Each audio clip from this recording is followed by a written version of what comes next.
नमस्कार विद्यार्थी मित्रांनो, आपल्या यूट्यूब चॅनलमध्ये मी तहसीलदार नितीन कुमार देवरे ग्रामीण भागातील सर्व विद्यार्थी बंधू भगिनींचं हार्दिक स्वागत करतो। विद्यार्थी मित्रांनो, आपल्या यूट्यूब चॅनलच्या माध्यमातून आपण विविध पदभरतीबाबत त्याचबरोबर विविध परीक्षांबाबत माहिती तुमच्यापर्यंत पोहोचवण्याचा प्रयत्न करत असतो। आज देखील अतिशय महत्त्वाच्या विषयावर मी तुमच्याशी चर्चा करणार आहे, त्यामुळे हा व्हिडिओ शेवटपर्यंत नक्की बघा आणि चॅनलला सबस्क्राइब सुद्धा नक्की करा। आता विद्यार्थी मित्रांनो, बऱ्याचशा जाहिराती गेल्या महिन्याभरामध्ये किंवा गेल्या 15 दिवसात आलेल्या आहेत। त्याच्यामध्ये समाज कल्याण विभाग असेल, आदिवासी विकास विभाग असेल, महिला व बाल कल्याण विभाग असेल, एकात्मिक महिला व बाल कल्याण प्रकल्प अंतर्गत जाहिराती असतील, तर अशा विविध जाहिरातींमध्ये सर्वसमावेशक अभ्यास कशा पद्धतीने करायचा याबाबत आज मी तुम्हाला या व्हिडिओच्या माध्यमातून सांगणार आहे। तर विद्यार्थी मित्रांनो, या ज्या जाहिराती आहेत किंवा इतर सरळ सेवा ज्या आहेत, तलाठी पदभरती असेल किंवा भविष्यात आचारसंहितानंतर निवडणुकानंतर ज्या काही जिल्हा परिषदेच्या जाहिराती वगैरे येणार आहेत, तर यांच्यासाठी आपली पूर्वतयारी ही सर्वसमावेशक असली पाहिजे। म्हणजे आपला अभ्यास जो आहे तर तो सर्वसमावेशक कशा पद्धतीने करायचा, जेणेकरून कोणतीही पदभरती येऊ किंवा कोणतीही जाहिरात येऊ, त्या जाहिरातीमध्ये आपल्याला 100% यश मिळालं पाहिजे। विद्यार्थी मित्रांनो, आता जी जाहिरात आली तर त्या जाहिरातीचा सिलेबस जर आपण बघितला किंवा त्याच्यामध्ये समाविष्ट असलेले घटक जर बघितले, तर त्याच्यामध्ये मराठी असतं, त्याच्यामध्ये इंग्रजी असतं, त्याच्यामध्ये सामान्य ज्ञान किंवा सामान्य क्षमता चाचणी असते आणि चौथा विषय म्हणजे अंकगणित आणि बुद्धिमत्ता असतं। आता बऱ्याचशा व्हिडिओच्या माध्यमातून यापूर्वी सुद्धा मी तुम्हाला सांगितलेलं आहे की अभ्यास कसा केला पाहिजे, कशा पद्धतीने त्या ठिकाणी नोट्स काढल्या पाहिजे, कशा पद्धतीने पुस्तकांचा वापर केला पाहिजे। तर याबाबत यापूर्वी मी तुम्हाला सांगितलेलं आहे। आज जो काही आपला अभ्यास असणार आहे तर तो अभ्यास असा असला पाहिजे की कोणतीही जाहिरात येऊ, तुम्ही जर 4 ते 6 महिने या संपूर्ण अभ्यासासाठी जर दिले, जवळपास डेली 8 ते 10 तास दिले, तर निश्चितपणे 4 ते 6 महिन्यामध्ये कोणतीही जाहिरात येऊ, सरळ सेवेची कोणतीही परीक्षा येऊ, त्याच्यामध्ये तुम्हाला हमखास यश मिळणार म्हणजे मिळणार मित्रांनो। फक्त या पद्धतीने तुम्ही गेलं पाहिजे। सगळ्यात महत्त्वाचा विषय काय आहे मित्रांनो, तर आपला जो अभ्यास आहे तर तो सर्व परीक्षांसाठी कसा सर्वसमावेशक होईल याचा विचार सर्वप्रथम आपण करूया। याच्यामध्ये काय आहे की मराठी आणि इंग्रजी हे 2 विषय जे आहेत तर ते विषय प्रत्येक परीक्षेमध्ये कमी अधिक प्रमाणामध्ये विचारले जात असतात। आता विद्यार्थी मित्रांनो, आता नुकतीच तलाठी पदभरती परीक्षा झाली, जिल्हा परिषदेची परीक्षा झाली, आरोग्य सेवक परीक्षा झाली। या जर प्रश्नपत्रिका बघितल्या किंवा याचा जर अभ्यासक्रम बघितला तर त्याच्यामध्ये मराठी आणि इंग्रजी हे विषय 20 ते 25 मार्काला त्या ठिकाणी विचारण्यात आलेले आहेत। त्यामुळे यापूर्वी मी पुस्तकांची यादी टाकलेली आहे विविध व्हिडिओच्या माध्यमातून। ते व्हिडिओ सुद्धा डिस्क्रिप्शनमध्ये लिंकमध्ये मी टाकून देणार आहे। त्याचबरोबर बुक लिस्ट जी आहे तर ती बुक लिस्ट सुद्धा मी डिस्क्रिप्शनमध्ये लिंकमध्ये टाकून देणार आहे, ते सुद्धा तुम्ही आवर्जून बघा। आणि मराठी आणि इंग्रजीचा अभ्यास करते वेळी मित्रांनो, जर विचार केला तर मराठीचा अभ्यास कशा पद्धतीने करायचा, जे पुस्तक तुम्हाला सोयीस्कर वाटेल मराठीसाठी। आता यापूर्वी आम्ही मोरा वाळिंबे यांचे पुस्तकं वापरत होतो किंवा आजकाल बाळासाहेब शिंदे यांचं मराठीचं चांगलं पुस्तक आहे। त्यानंतर बरेचसे ऑथर्स आहेत ज्यांचं मराठीचं अतिशय मराठी व्याकरण असेल किंवा म्हणी, वाक्प्रचार किंवा इतर पुस्तके मार्केटमध्ये अवेलेबल आहेत। तुम्हाला जर वाटत असेल की हे पुस्तक अतिशय उत्तम आहे, तुमचे मित्र, तुमचे कोणी सिनियर सिलेक्ट झालेले विद्यार्थी मित्र असतील, ते जर ते पुस्तक वापरत असतील तर त्याचा वापर तुम्ही केला पाहिजे अभ्यासासाठी आणि त्याच्यातून मराठी व्याकरण किंवा जे काही इतर म्हणी, वाक्प्रचार, समानार्थी, विरुद्धार्थी शब्द आहेत तर ते एकदम परफेक्ट असे तयार केले पाहिजे। याच्यासाठी माझ्या मतानुसार मराठी व्याकरणाचं बाळासाहेब शिंदे यांचं पुस्तक अतिशय चांगलं आहे, ते सुद्धा वापरा। मोरा वाळिंबे यांचे 2 भाग आता मार्केटमध्ये अवेलेबल असतात मित्रांनो, एक तर मराठी व्याकरण आणि दुसरं म्हणजे जे शब्दसंग्रह आहे तर त्याबाबतची पुस्तके आहेत, तर ती दोन्ही पुस्तके वापरले तरी काही हरकत नाही. असं नाही की बा हेच पुस्तक वापरलं पाहिजे आणि हे पुस्तक वापरल्यावरच आपल्याला यश मिळेल, असं काही नाही. जे पुस्तक सोयीस्कर वाटेल तर ते तुम्ही वापरलं पाहिजे. मराठीचा अभ्यास करतेवेळी आपल्याला वाटतं की मराठी सोपा विषय आहे, आपली मातृभाषा आहे, आपल्याला येतं, या आविर्भावात न राहता मराठी डेली बेसिसवर किमान 1 ते 2 तास त्या ठिकाणी केलं पाहिजे. डेली बेसिसवर म्हणजे कसं, पाठांतर त्याच्यामध्ये असलं पाहिजे. शब्दसमूहाबद्दल शब्द जे आहेत ते, किंवा समानार्थी शब्द, विरुद्धार्थी शब्द, मराठी व्याकरणासाठी तो सेपरेट 1 तास तुम्ही डेली बेसिसवर दिला पाहिजे. त्याच्यामध्ये भरपूर कर्तरी प्रयोग आहे, कर्मणी प्रयोग आहे, क्रियापद आहे, असे अव्यय जे आहे, क्रियाविशेषण अव्यय वगैरे हे जे काही म्हणतो, तर ते आपलं कन्सेप्ट जर एकदाचे परफेक्ट करून घेतले तर निश्चितपणे मराठीवर आपल्याला कमांड मिळवता येऊ शकते. म्हणजे हक्काचे मार्क्स जे आहेत ते मराठीचे आपल्याला मिळवता येऊ शकतात. त्यामुळे मित्रांनो, योग्य पुस्तकाचा वापर करून किमान 1 ते 2 तास तुमच्या नियोजनानुसार त्या ठिकाणी मराठीला दिलं गेलं पाहिजे. त्यानंतर वळूया आपण इंग्लिश या विषयाकडे. इंग्लिश या विषयाची बऱ्याच विद्यार्थी मित्रांना 5वी पासून भीती वाटत असते मित्रांनो, कारण आपलं मराठी मीडियममध्ये शिक्षण झालेलं असतं. बरेचसे विद्यार्थी मित्र ग्रामीण भागामध्ये जिल्हा परिषदेच्या शाळेमध्ये शिक्षण घेत असतात आणि त्यामुळे त्यांना पदवी होईपर्यंत इंग्रजी या विषयाची फार मोठ्या प्रमाणात भीती वाटत असते. तर ही भीती घालवणं अगदी सोपं आहे मित्रांनो. आम्ही सुद्धा जिल्हा परिषद शाळेतूनच शिकून त्या ठिकाणी भीती न बाळगता MPSC वगैरे तयारी केलेली आहे. त्याच्यातून मी स्वतः यशसुद्धा संपादन केलेलं आहे. त्यामुळे इंग्रजीची सर्वप्रथम तर भीती न बाळगता त्या ठिकाणी इंग्रजीचा विषय कसा पक्का होईल याच्याकडे लक्ष दिलं गेलं पाहिजे. त्याच्यासाठी सुद्धा पाठांतर फार महत्त्वाचं आहे. आता मित्रांनो, याच्यामध्ये बाळासाहेब शिंदेंचं आहे, त्यानंतर MJ शेख सरांचं इंग्रजीचं पुस्तक अतिशय चांगलं आहे, तर हे पुस्तकं तुम्ही वापरा.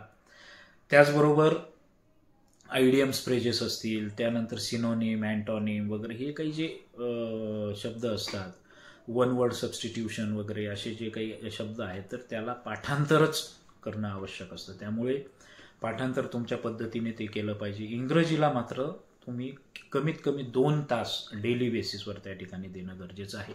या 2 तासामध्ये पहिला 1 तास जो आहे तर तो तुम्ही पाठांतरावर लक्ष दिलं गेलं पाहिजे. एका कागदावर लिहून काढून त्या ठिकाणी पाठांतर करा.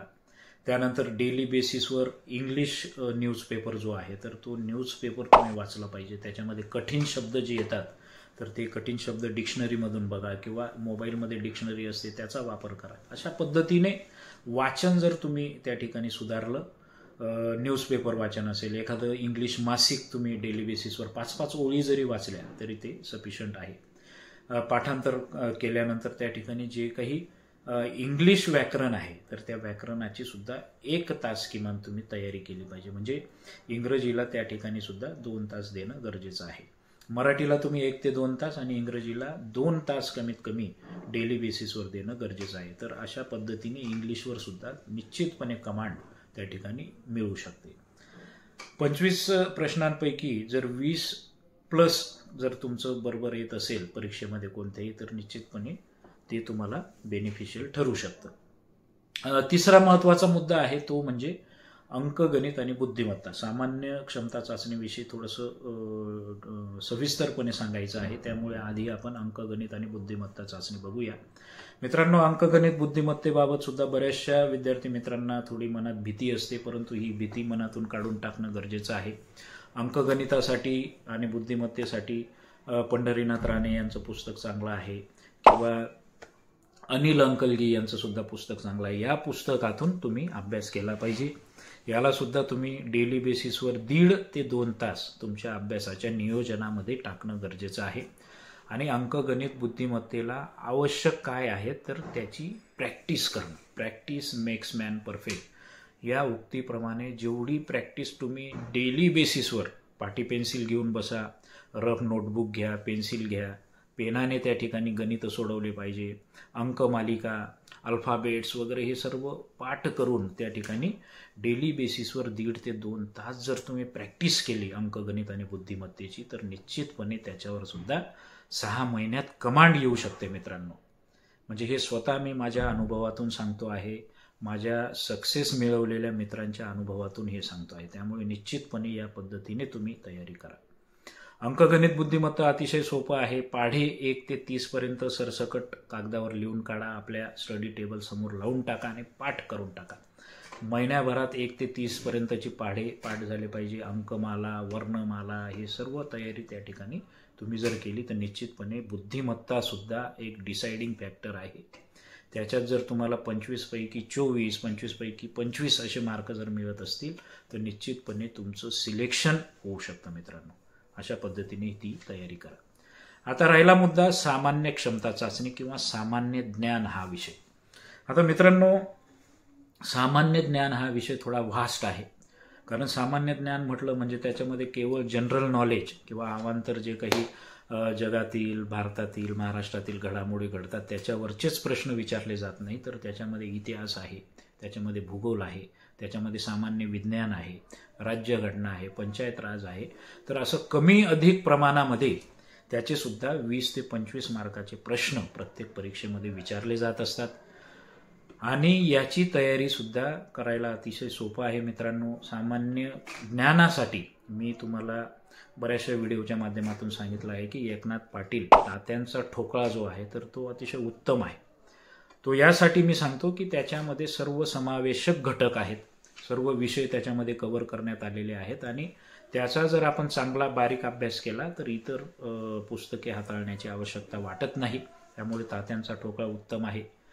त्यानंतर मित्रांनो, सेपरेट विषयासाठी आता भूगोल आहे, राज्यघटना, ग्रामपंचायत, सामान्य विज्ञान, पंचायत राज वगैरे हे जे काही विषय आहे तर त्यांच्यासाठी बुक लिस्ट जी आहे तर ती मी डिस्क्रिप्शन बॉक्समध्ये टाकणार आहे. ती निश्चितपणे बघा आणि ही पुस्तके घेऊन त्या ठिकाणी अभ्यास चांगला करा. बऱ्याच वेळा विद्यार्थी मित्र विचारतात की सर आता भरती जवळ आलेली आहे.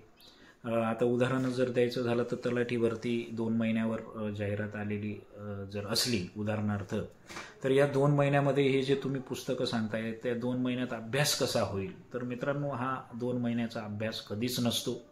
सरळ सेवा करा किंवा MPSC करा, याच्यासाठी किमान तुमचा 6 महिनेपूर्वी किंवा वर्षभराचा अभ्यास या पद्धतीने जर झाला असेल, होत असेल, तरच तुम्हाला त्या परीक्षेमध्ये अभ्यास कव्हर होऊ शकतो किंवा यश मिळू शकतं. त्याच्यामुळे ही जी काही पूर्वतयारी आहे तर ती तुम्ही आजपासूनच, हा व्हिडिओ बघितल्यापासूनच पूर्वतयारीला सुरुवात करा. ही पुस्तके मिळवा आणि त्यानुसार तयारी करा. म्हणजे मित्रांनो, 4 ते 6 महिन्याचा तुमचा सर्वसमावेशक अभ्यास सर्व परीक्षांमध्ये तुम्हाला यश मिळवून देऊ शकतो. आता झालं हे पुस्तकांविषयी, अभ्यासाविषयी. आता नियोजन दैनंदिन कशा पद्धतीने करायचं जेणेकरून तुमचा 8 ते 10 तासाचा अभ्यास झाला पाहिजे. विद्यार्थी मित्रांनो, सगळ्यात बेसिक गोष्ट म्हणजे काय आहे तर तुम्ही सकाळी 6 वाजता किंवा काही विद्यार्थी मित्रांना पहाटे उठायची सवय असेल तर लवकर उठून त्या ठिकाणी तुम्ही जर 7 वाजेला अभ्यास सुरू केला किंवा सकाळी 6 वाजेला अभ्यास सुरू केला तर निश्चितपणे दुपारच्या जेवणापर्यंत म्हणजे 12 वाजेपूर्वीपर्यंत त्या ठिकाणी तुमचे किमान 4 ते 5 तास कव्हर होऊन जात असतात. त्यामुळे पहाटे उठून केलेला अभ्यास कधीही चांगला. पहाटे उठल्यानंतर थोडं ध्यान करा, योगा करा 15 मिनिटासाठी आणि त्यानंतर अभ्यासाला सुरुवात करा. निश्चितपणे त्याचा फरक असतो. सकाळचे 4 तास झाले, 12 वाजता जर जेवण करत असाल तर 2, 2:30, 3 वाजेपर्यंत थोडासा आराम करून पुन्हा 3 वाजेपासून जर सुरुवात केली तर निश्चितपणे रात्रीच्या जेवणापर्यंत सुद्धा तुम्हाला 4 ते 5 तास मिळून जात असतात. म्हणजे सकाळचे 4, दुपारचे 4 असे 8 तास त्या ठिकाणी तुमचे कव्हर होत आहेत. आणि जर रात्री तुमचं 8, 8:30ला जेवण झालं तर पुन्हा तुम्ही 9 वाजेपासून तर रात्री 11 वाजेपर्यंत म्हणजे असे 2 तास, म्हणजे 4, 4, 8 आणि हे रात्रीचे 2 तास, असे 10 तास अभ्यास तुमचा त्या ठिकाणी कव्हर होणार म्हणजे होणार. मित्रांनो, एका कागदावर त्या ठिकाणी नियोजन करून घ्या.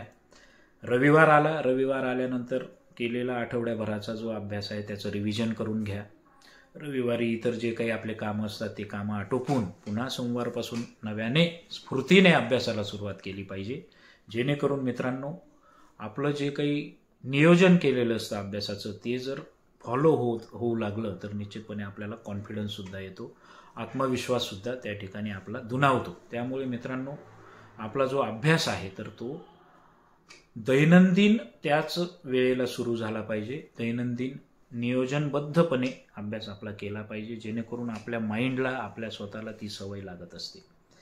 आणि डेली बेसिसवर त्या ठिकाणी न्यूजपेपर वाचला गेला पाहिजे. लोकमत असेल, सकाळ असेल, लोकसत्ता असेल, महाराष्ट्र टाइम्स, जो काही न्यूजपेपर अवेलेबल असेल ते वाचा, त्याचं संपादकीय वाचा. दर महिन्याला मासिके जी आहेत, भरपूर मासिके मार्केटमध्ये उपलब्ध आहेत, ती मासिके सुद्धा तुम्ही वाचा. चाणक्य मंडळ असेल, त्यानंतर युनिक पब्लिकेशनचं मासिक आहे ज्याच्यामध्ये ते कव्हर होतं. त्यानंतर टेक्स्टबुक सिरीज म्हणून आहे, तर टेक्स्टबुक सिरीजसुद्धा ज्या विद्यार्थी मित्रांना सरळ सेवा करायची असेल, MPSC करायची असेल, तर टेक्स्टबुक सिरीजमध्ये जर बारकोड तुम्ही स्कॅन केला तर त्या ठिकाणी तुम्हाला PDF अवेलेबल होती नोट्सची. त्यांचं दर महिन्याला सामान्य ज्ञान किंवा जनरल नॉलेजबाबत जसं मासिक येतं तसं डिजिटल मासिक त्यांचं सुद्धा प्रसिद्ध होत असतं, ते सुद्धा तुम्ही अभ्यासा. आणि टेक्स्टबुक जे आहे तर त्याच्या माध्यमातून त्या ठिकाणी तुम्ही MPSCचं अभ्याससुद्धा करू शकतात. संयुक्त परीक्षा PSI STI आहे किंवा राज्यसेवा आहे, ते सुद्धा पॅकेज घेऊन त्या ठिकाणी ते तुम्हाला पुस्तकं घरपोच पाठवता, नोट्स PDF आणि घरपोचसुद्धा पाठवत असतात. त्यानंतर टेक्स्टबुकच्या माध्यमातून 1 to 1 जे काही तुमचे मेंटर्स आहेत तर त्यांच्याशी आठवड्यातून एकदा संवादसुद्धा तुमचा होतो, तुमच्या शंका क्लिअर केल्या जातात. आणि लाईव्ह लेक्चर्स किंवा ऑनलाईन रेकॉर्डेड लेक्चरसुद्धा टेक्स्टबुक तुम्हाला उपलब्ध करून देत असतं. त्यामुळे निश्चितपणे टेक्स्टबुक सिरीज जे आहे तर त्यांचं सुद्धा तुम्ही पॅकेज जे आहे ते घेऊ शकता. ते अतिशय चांगलं आहे, त्याच्यातून सक्सेस रेटसुद्धा चांगला आहे. किंवा सेल्फ स्टडीसुद्धा मी सांगितल्याप्रमाणे घरी बसून तुम्ही अभ्यास करू शकतात, किंवा जिल्ह्याच्या ठिकाणी एखादा मित्रांचा ग्रुप असेल तर तो सुद्धा जॉईन करू शकतात. मित्रांनो, या पद्धतीने अभ्यास करा, निश्चित यश मिळेल. सगळ्यांना शुभेच्छा. जय हिंद.